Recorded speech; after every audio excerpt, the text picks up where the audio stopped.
What's happening, everybody? August 31st, man. Last day of August. Pretty much summer's a wrap, bro. Kids are back in school. Yes, mine is too. Thank goodness. I need a break from this shit, son. You know how it is. You don't got no kids, so you don't know how it is. No, but now I'm teaching kids. Right. Oh, anyway, man, UFC 102 was very eventful. Yeah. A lot of crazy shit went down. I read about it. Yeah. You read about it and I read about it. Actually, we got to both see some clips, obviously, because we have a friend that can acquire things.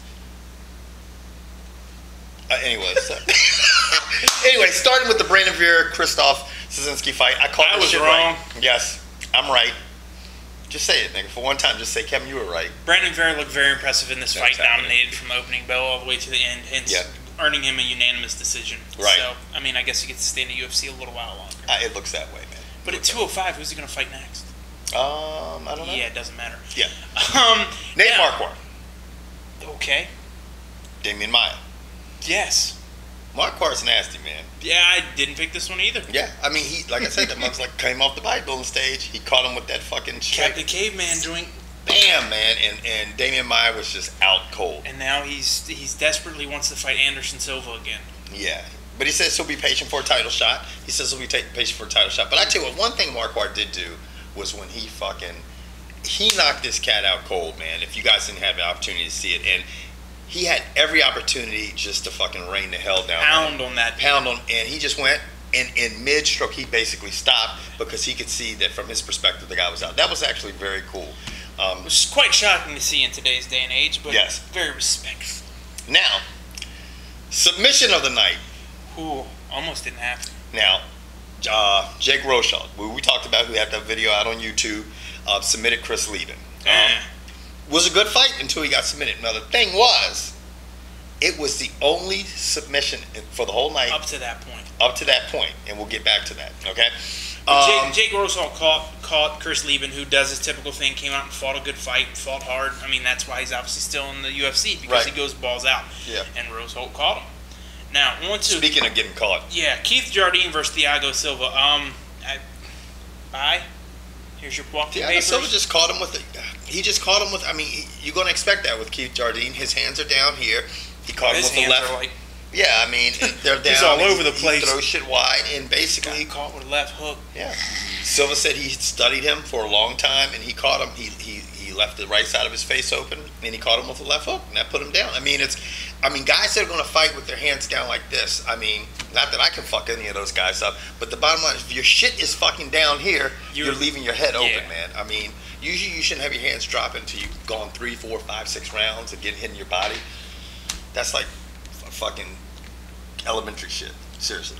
Now, on to the headliner fight, the fight that I thought wasn't going to amount to a hill of beans, but it turned out to be probably the fight of the night. Yes. It was Randy Couture versus Nog. I had Randy Couture winning because I figured, if anyone can do it at 46, 40, he could still continue to do it. But Nog, I mean, some people had Couture winning a round or two, but Nog ended up getting a unanimous decision. He did, and I mean, the thing that surprised me, I think no one expected Nog to be so good on his feet. I mean, he was good. He beat Couture on his feet. I mean, and but you made a good point. It's like, I forget that Couture is fighting at heavy, and he's capable of fighting at 205. And he's a small heavyweight because he only walks around at 220. Right. So even with this loss, Couture gets a 6 fight extension to now he owes the UFC 7 more fights. Did you see that coming?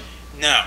And he's going to drop down more than likely to 205. And rumor I thought I read or heard was he's going to fight Thiago Silva. Couture could seriously be the first MMA guy to fight in his 50s. I'm dead serious when I say that. Yeah, I mean, he looks good. I mean, he's in shape. He could go down to 205, put up better battles and stuff like this. He's got 6 fights coming. That'll make the motherfucker 48. Shit. Now, the highlight of the whole card that I don't think any of us actually got to see was Jake Roseholt sitting in the back screaming at the monitor for Randy Couture to get out of the choke. Because this motherfucker was like, Nog had Couture in a triangle. Basically, if he choked him out, Rochelle was going to Jake was looking at losing $60,000 fucking dollars because he was the only sub of the night. So by default, he would have won that $60,000 for best sub. But if Nog had subbed Couture, it would have went to Nog. Oh yeah. But he got his $60,000. He must have been happy as shit, man.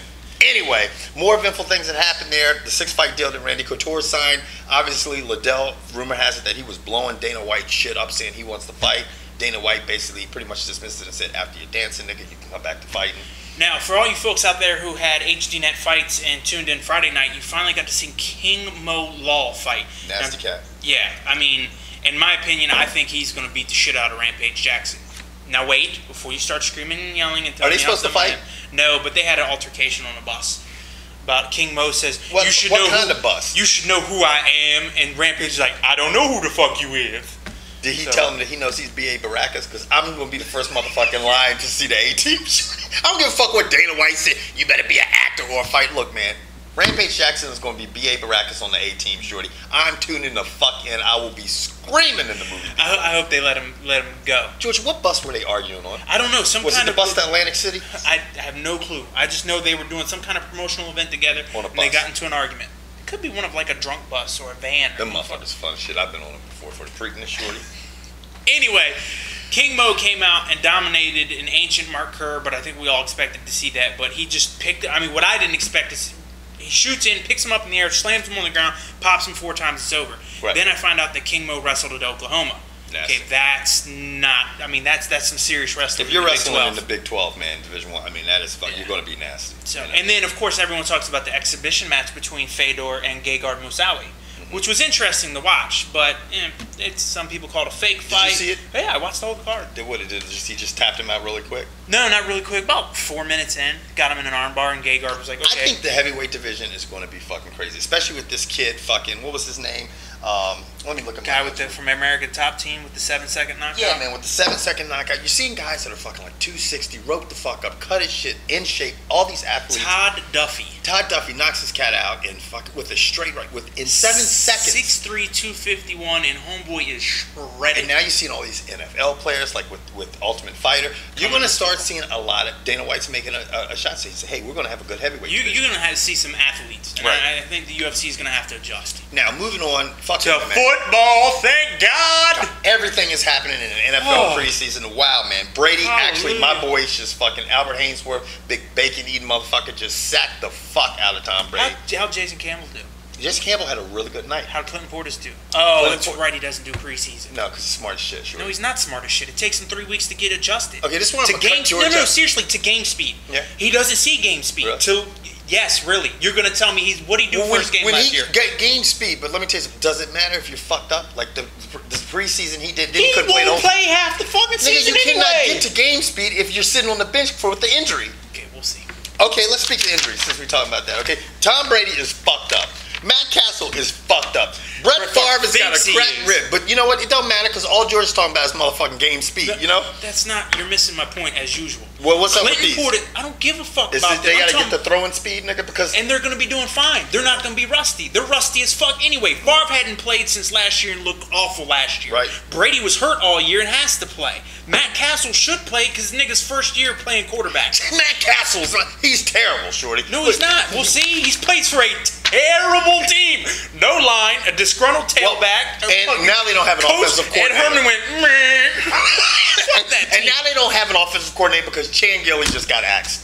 Football season's here, so Kevin and I are going to argue a lot. You guys will get used to it, so fuck it. Don't worry about it. This is how me and George are. We have to have it. Anyway, my thing with Clinton Portis is to me... He's a Redskin, motherfucker. No, Tell the truth. No, because if Brian Westbrook did the same thing, it would piss me off.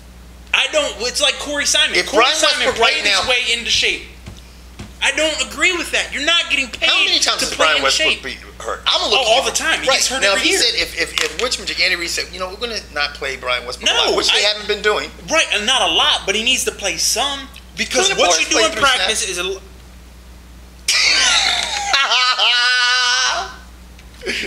I bring shit, son. Come on, man. Let's get on to Rich Rodriguez. His players hate his ass. Dirty. Man. Yeah. Hate him. At least he's not getting women pregnant in the back of IHOPs. What do you think's better, right? Your players hate you or fucking getting stroked? His team hates him, dude. He's got him practicing 11 hours on a Sunday. Man, seriously, everybody knows in Division 1, and we're going to make it quick because we're going to wrap up the show, all these guys put in extra time. And, players going to bitch, but you know what, man? It's better than flipping pancakes 40 hours a week and then staffing to take 15 to 18 credit hours. You know what I mean? And that's what a regular student has to do. Your shit's paid for, but for the players to come up and former players to say some shit, they don't like your ass. Yeah. That's the bottom line. Because most of them are going to sign those slips and be like, everything's kosher, Rich Rodriguez, you got your work cut out for you at Michigan. Good luck. Yeah. We're the fuck out of here, man. We love you guys, but you two ain't making us partners, so we don't got a lot of time. Yeah, make us a partner and we can be on here longer. Yeah, than 10 goddamn, minutes. what the fuck?